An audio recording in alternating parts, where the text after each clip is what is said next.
ஸல்லல்லாஹு அலைஹி வஸல்லம் அவர்கள் இறந்த பிறகு பிலால் பாங்கு சொல்வதையே நிறுத்திவிட்டார்.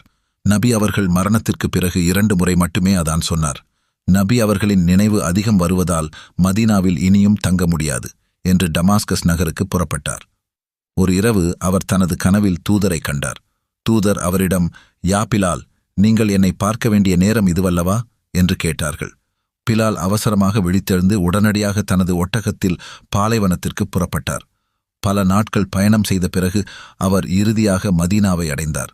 யாரும் அவரை பார்ப்பதற்குள் அவர் நேராக நபியின் கல்லறைக்கு ஓடினார்.